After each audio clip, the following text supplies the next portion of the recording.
Welcome to Stereopedia. In this episode, we journey into the forgotten corners of the world, where music lives in whispers, chants and ancient rhythms, echoes from the margins, brings you rare sounds and hidden harmonies from remote tribes and cultures. Listen closely and you'll hear more than Masasiu. Hear stories, spirits, and echoes of identity. Let's begin this sonic exploration. Echoes from the margins. Music from rare tribes and cultures around the world. This article explores the musical traditions of rare and marginalized tribes across the globe. Through ethnographic insights and cultural analysis, it highlights the diversity of musical expression in isolated or endangered cultures, the instruments and rituals associated with these traditions, and the challenges they face in a globalized world. The article aims to raise awareness of the cultural value embedded in tribal music and the urgent need for preservation and respectful collaboration. Music is a universal language, yet its dialects are as varied as the cultures that create them. While mainstream ethnomusicology has documented many dominant and accessible traditions, the musical expressions of small or endangered tribal groups remain underrepresented. These musics offer unique insights into human creativity, environmental connection, and social structure. This paper investigates the music of rare tribes, from the Amazon basin to the Arctic tundra, and considers their role in global cultural heritage. 2. The cultural role of music in tribal societies, expanded. In tribal societies, music transcends entertainment. It is a living thread woven into the fabric of daily life, spirituality, identity, and survival. Unlike many modern conceptions that view music as a separate or optional art form, in tribal cultures music often serves as a functional, spiritual, and communicative tool. Its presence is ubiquitous, shaping the rhythms of community life and expressing the values and cosmologies of the group. A. Music as ritual and ceremony. One of the most significant functions of tribal music is in ritual practices, which may involve birth ceremonies, initiations into adulthood, courtship, marriage, funerals, and healing rites. Music serves as a conduit to the spiritual world, believed to summon ancestral spirits, divine favor, or ward off evil forces. For example, among the Shona of Zimbabwe, the bira, thumb piano, is used in Bira ceremonies to call upon ancestral spirits for guidance. In the Awanoa tribe of Brazil, sacred chants are sung during ayahuasca ceremonies, guiding participants through visions and spiritual healing. These musical rituals are often intergenerational, preserving oral knowledge and cultural values over centuries. B. Storytelling and oral history. Music acts as a repository of history and myth in oral cultures. Tribal songs encode genealogies, migration stories, cosmologies, and lessons from the past. Since many rare tribal languages lack written systems, music becomes a crucial form of archival memory. These songs are passed down through repetition and community participation, ensuring continuity even amidst environmental or social change. Among the Inuit of the Arctic, throat-sung games and songs recount hunting exploits and mythic tales in a playful, yet mnemonic way. The Yoruba people of West Africa use musical praise poetry, oriki, to preserve the names and achievements of ancestors. C. Social cohesion and identity. Tribal music plays a central role in reinforcing social unity and group identity. Musical performance is rarely individualistic. Rather, it is collective, participatory, and integrated into community gatherings. Music brings people together for harvests, dances, rites of passage, or conflict resolution. The Maasai of Kenya and Tanzania use call-and-response chants during communal dances that affirm age group bonds and warrior status. In Papua New Guinea, elaborate sing-sings, ceremonial music festivals bring together different tribes to express peace, pride, and cultural heritage. Through such practices, music helps define who we are, not just as individuals, but as interconnected members of a cultural lineage. D. Connection to the environment. Tribal music often reflects a deep ecological consciousness, with sounds, rhythms, and lyrics drawn directly from the natural world. Many tribes view music as a way of communicating with nature, honoring animals, trees, rivers, and spirits that inhabit the land. The Bai-Ka pygmies imitate bird calls and forest sounds in their polyphonic singing, integrating human voice with the acoustic landscape. Among the Ainu of Japan, ceremonial songs and dances pay respect to the kamui, spiritual beings of animals and natural phenomena. This acoustic ecology is both aesthetic and sacred, underscoring a worldview where humans are not separate from but embedded within the living environment. Healing and emotional expression. Many tribal cultures use music for healing purposes, both physical and psychological. Music is believed to realign the body's energies, release emotional blockages, or appease angry spirits that may cause illness. The San people of the Kalahari engage in trance-healing dances, using rhythmic clapping and chanting to enter altered states of consciousness and heal the sick. In Mongolian shamanism, drumming and overtone singing are used to facilitate journeys into the spirit world for diagnostic and curative purposes. Furthermore, music provides a socially acceptable outlet for emotions such as grief, longing, joy, or hope, offering catharsis and shared understanding. In sum, music in tribal societies is not ornamental but essential. It is a tool for survival, education, ritual, memory, and community. As such, understanding the cultural role of music in these contexts requires moving beyond Western frameworks of aesthetic appreciation to recognize music as a holistic, integrative practice that embodies the heart of tribal life. 3. Case studies of rare tribal music traditions, expanded. To truly appreciate the diversity and depth of music from rare or endangered tribes, it is essential to examine specific case studies. These communities, often living in ecological or cultural isolation, offer distinct musical languages shaped by their environment, spiritual beliefs, and social structures. Below are expanded case studies that highlight unique musical practices and their broader cultural meanings. A. The Anaina, Brazilian Amazon. The Anaina are an indigenous group residing in Mato Grosso, Brazil, numbering fewer than 1,000 individuals. Central to their cultural and spiritual life is the Yakwa ritual, a lengthy musical ceremony performed to harmonize relations between the human world and invisible spirits, known as Yakariri. Musical features. The ritual involves collective chanting, flute ensembles, and percussion, often synchronized with sacred dances. The music is non-lyrical and consists of repetitive, trance-inducing phrases believed to facilitate communication with the spirit world. Instruments are crafted from local materials such as bamboo and gourds, symbolizing the tribe's harmony with nature. Cultural role. Yakwa is a form of environmental and spiritual stewardship, seeking balance between natural forces and human actions. The music is performed only by men, though the entire community participates in the ritual through food preparation, offerings, and dance. This musical tradition is recognized by UNESCO as intangible cultural heritage in need of urgent safeguarding due to threats from deforestation and dam construction in their territory. B. The Tuvans, Siberia, Russia. The Tuvan people of southern Siberia have captivated ethnomusicologists with their unique style of throat singing, or kumiai, where a single vocalist produces two or more pitches simultaneously. Musical features. Kumiai includes multiple substyles, such as sygyt, high-pitched whistle-like overtone, and karjira, deep, growling timbre. It is often performed solo but may be accompanied by instruments like the ijol, bowed string instrument, or the dashbular, lute. Songs are frequently inspired by natural soundscapes, mimicking rivers, wind, and animal cries. Cultural role. Throat singing is seen as a spiritual dialogue with nature, reflecting animistic beliefs that all elements of the environment possess spirits. It plays a part in pastoral life, sung by herders during solitary journeys or family gatherings.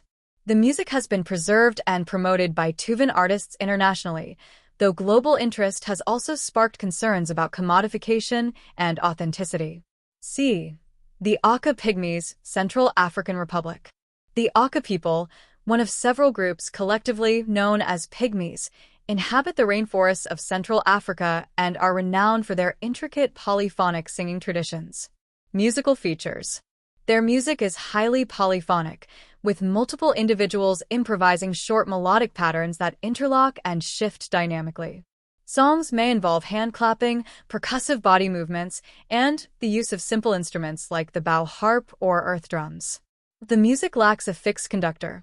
Instead, it is guided by communal intuition and acoustic memory. Cultural role. Music is fully integrated into daily life, sung during hunting, storytelling, rituals, or while teaching children. It fosters egalitarianism, as all members, regardless of gender or age, can participate and contribute equally. UNESCO has recognized aka polyphonic singing as a masterpiece of oral and intangible heritage of humanity. However, ongoing deforestation and discrimination threaten the aka way of life. The Yolngu Arnhem Land, Northern Australia. The Yolngu people are an Aboriginal group from northeast Arnhem Land in Australia with one of the oldest continuous musical traditions in the world. Musical features. Central to Yolngu music are the Maniki clan songs, which are performed in series and tell ancestral narratives linked to specific locations' songlines. The didgeridoo, yidaki, and bilma, clapsticks, provide rhythm while vocal melodies convey sacred knowledge. Songs are typically passed from elders to initiated younger generations, with strict clan ownership and spiritual laws governing their performance. Cultural role. Music is used in initiation ceremonies, funerals, and land rights advocacy, often invoking ancestral beings like the rainbow serpent. Maniki represent a map of spiritual geography, used to navigate and protect the Yolngu homeland. The Yolngu have become cultural ambassadors through collaborations with contemporary musicians, yet they emphasize maintaining cultural control over how their music is shared. The Kalaalleq, Papua New Guinea.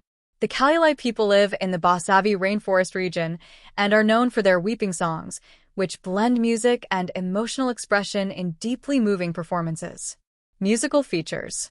Their music features overlapping voices, cascading patterns, and an emphasis on emotional resonance rather than harmonic structure. Weeping songs, or gisalo, are sung during mourning or reconciliation rituals, intended to evoke tears and empathy. The soundscape often mimics the calls of rainforest birds, which the Kalaalleq see as symbolic messengers from the spirit world. Cultural role. Music is a form of emotional communication and social healing, performed to express grief or restore relationships after conflict. It also reflects the Kalaalleq worldview in which loss and beauty are intertwined, expressed through sound. The Kalaalleq have been studied by ethnomusicologists like Stephen Feld, who coined the concept of acoustomology, knowing the world through sound, based on their practices. These case studies illustrate the extraordinary range of musical thought and expression among rare tribal cultures. Far from being primitive or simple, tribal music systems are sophisticated, symbolic, and emotionally rich, deeply embedded in every aspect of life.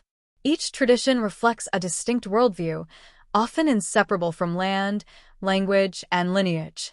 4. Unique instruments from isolated cultures. Expanded. Musical instruments from isolated or rare tribal cultures are often as unique as the communities that create them.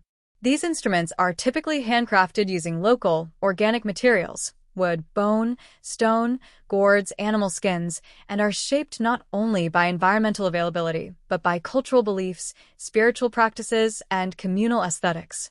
Many of these instruments are non-standardized and sacred, often played only in specific ceremonies or by designated members of the community.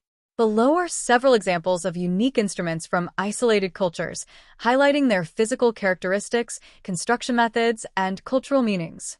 A. Krar, Ethiopia and Eritrea. The krar is a bowl-shaped lyre used among various ethnic groups, particularly the Amhara and Tigray peoples. Structure. The instrument has 5 or 6 strings stretched over a resonating wooden bowl covered with animal hide. It is played by plucking or strumming. Function. The krar is often associated with storytelling, praise singing, and spiritual invocation, especially among traveling minstrels and priests. Cultural significance. The instrument is said to have magical and prophetic powers in some contexts. It can also serve political functions by being used in songs of resistance or protest. B. Komis, Saka/Yakut people, Siberia. Also known as a jaw harp, The komis is a small instrument that produces resonant overtones through vibration against the teeth or lips. Structure: typically made of iron or bamboo, the komis is a lamellophone with a flexible tongue plucked to produce a buzzing tone. Function: used for personal meditation, courtship, or shamanic ritual, often imitating birdsong, spirits, or wind. Cultural significance: in Yakut shamanism, the komis is seen as a gateway to the spiritual realm, allowing the player to travel between worlds or enter trance states. Its sound is often described as a voice of nature itself. See Kulintang, southern Philippines and eastern Indonesia. The kulintang is an ensemble of tuned gongs laid in a row and played melodically, common among Muslim and indigenous groups such as the Maguindanao and Maranao. Structure: consists of a series of horizontally arranged small, knobbed gongs, along with larger suspended gongs, a gung, and drums, dabakan. Function: central to celebrations, rituals, weddings, and diplomatic gatherings between clans. Cultural significance: the kulintang represents status, harmony, and cultural identity. The ability to perform on it is often seen as a mark of refinement and knowledge of tradition. Odu drum. Igbo people, Nigeria. The odu is a clay pot drum played by hand, originally used by Igbo women. Structure: made of fired clay with one or more holes.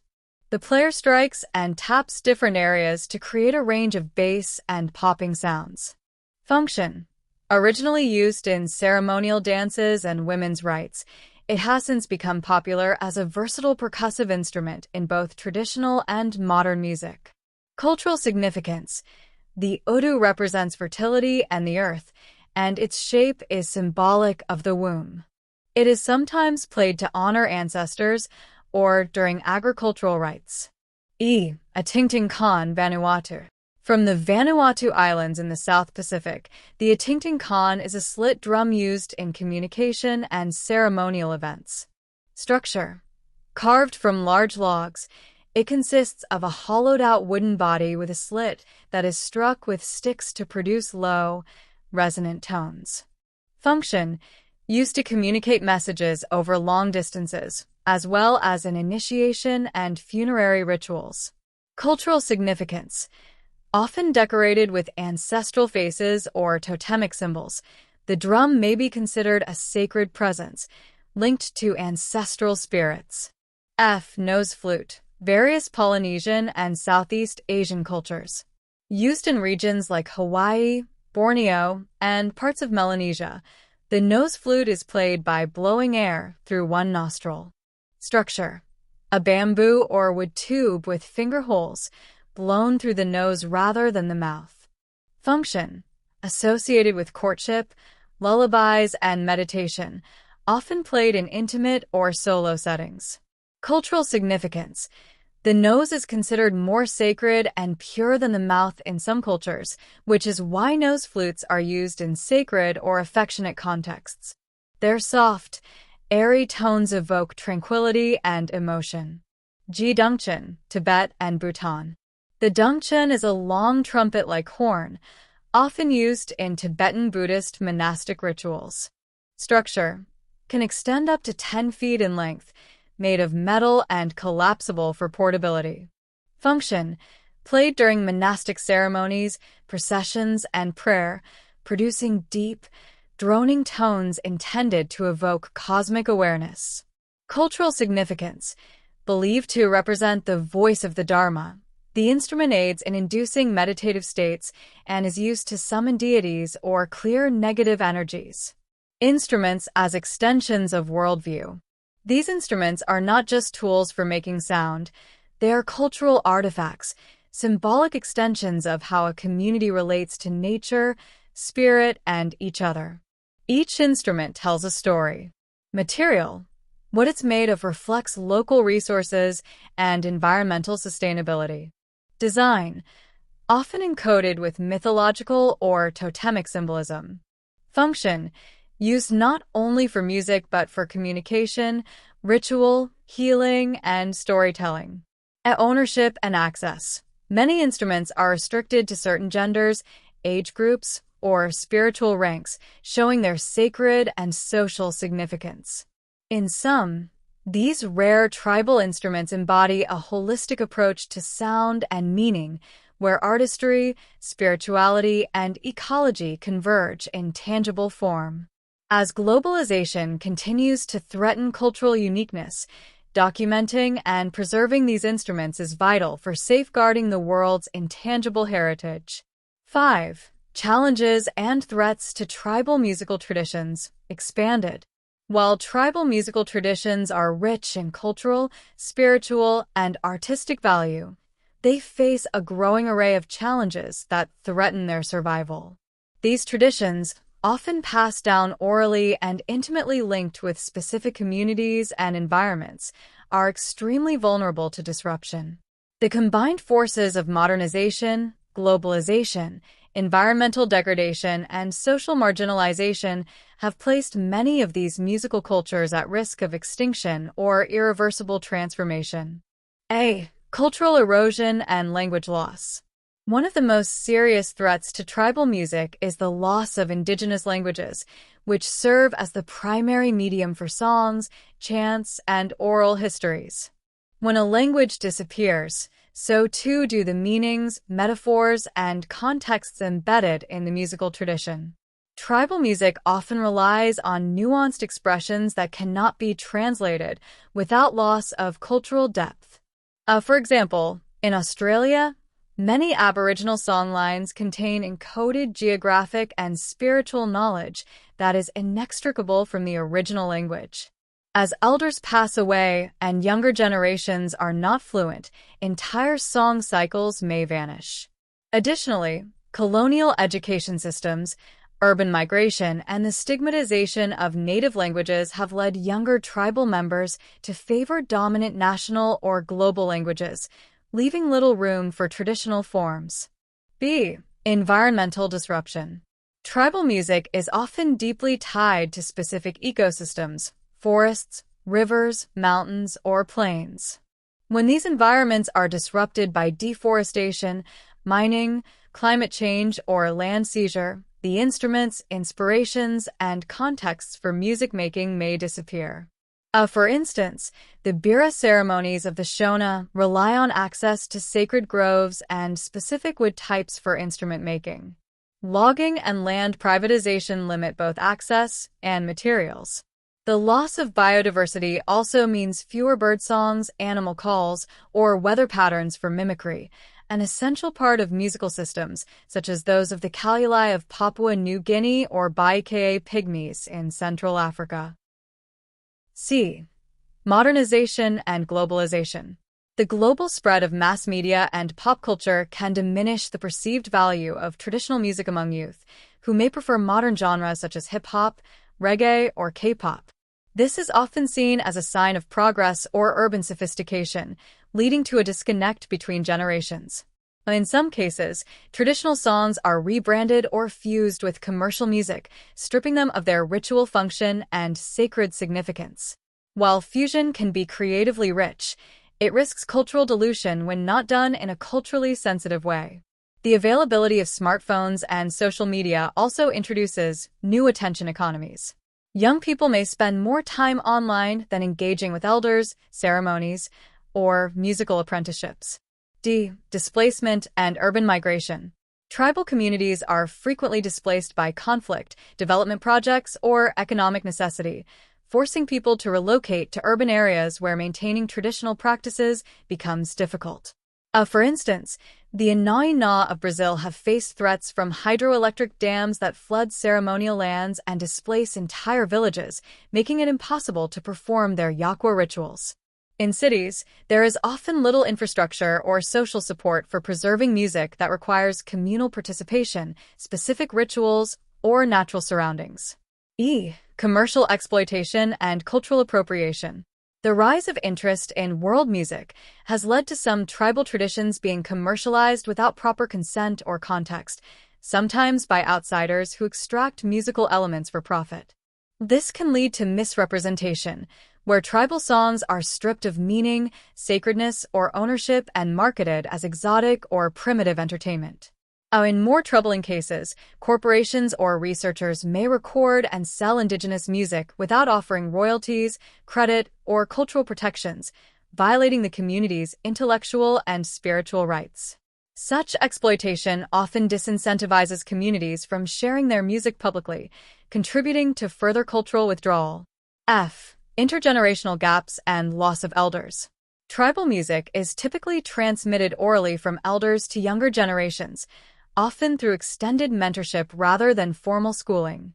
As modern life accelerates and young people engage in schooling, employment, or migration, the apprenticeship model breaks down. When elders die without passing on their knowledge, entire repertoires vanish, including rare instruments, tuning systems, and performance protocols. This is exacerbated in communities suffering from health crises, poverty, or political instability, where survival takes precedence over cultural preservation. In summary, tribal musical traditions today face multidimensional threats: linguistic extinction, ecological destruction, cultural disintegration, and ethical challenges from external influences. These challenges are interconnected and require interdisciplinary and culturally respectful solutions. Efforts to safeguard these traditions must go beyond passive documentation. They must involve community-led preservation projects, legal protections for intellectual and cultural property, intergenerational education within tribal systems, ethical partnerships between scholars, musicians, and indigenous custodians, support for land rights and environmental conservation. Without such measures, many rare tribal musical traditions risk becoming museum artifacts, disconnected from the living communities and spiritual ecosystems that give them meaning. 6. Efforts toward preservation and ethical engagement expanded. In response to the increasing threats facing tribal musical traditions, a wide array of efforts have emerged across the globe to preserve, revitalize, and ethically engage with these invaluable cultural expressions. These initiatives involve grassroots communities, academic researchers, NGOs, international bodies, and artists, each contributing unique strategies and facing complex ethical responsibilities. The goal is not merely to archive music, but to sustain living traditions in a way that respects the autonomy, rights, and spiritual frameworks of indigenous peoples. A. Community-led documentation and revitalization. Perhaps the most sustainable and ethical approach to preservation is when tribal communities themselves lead the documentation and teaching of their musical traditions. Oral history and recording projects. Many tribes have started using audio, video technology to record elders, ceremonies, and musical teachings. These are often kept within the community to be used in cultural schools or initiation ceremonies, rather than for external distribution. Cultural education programs. Some tribes establish local language and music schools, where young people are taught traditional songs, dances, and instruments as part of a broader cultural curriculum. For example, the Yolngu of Australia incorporate Manikui, song cycles, into educational programs that balance traditional and modern knowledge. Youth mentorship models, reviving the apprenticeship systems, where elders pass down music through daily life and ritual participation, has proven effective in contexts where formal schooling has taken priority over indigenous learning.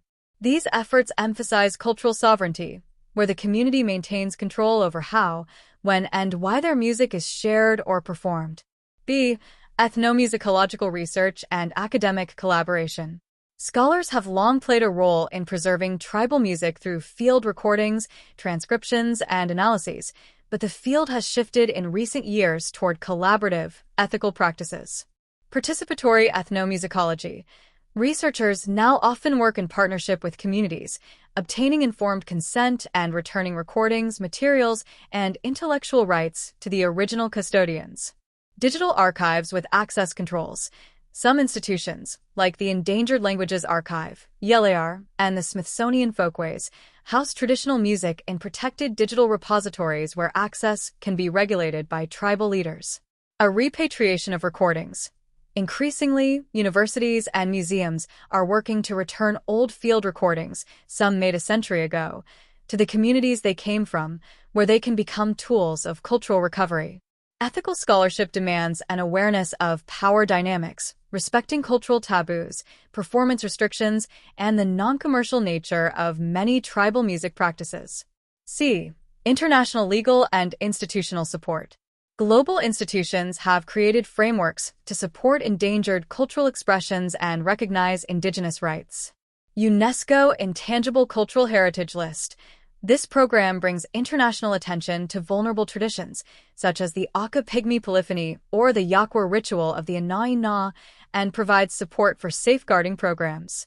A WIPO, World Intellectual Property Organization. WIPO develops legal frameworks for protecting traditional cultural expressions, including music, from unauthorized use and commercial exploitation. UN Declaration on the Rights of Indigenous Peoples. UNDRIP. This declaration reinforces indigenous communities' right to maintain, control, and protect their cultural heritage, including music. However, implementation remains inconsistent, and advocacy is needed to ensure that international laws translate into real protections at the community level.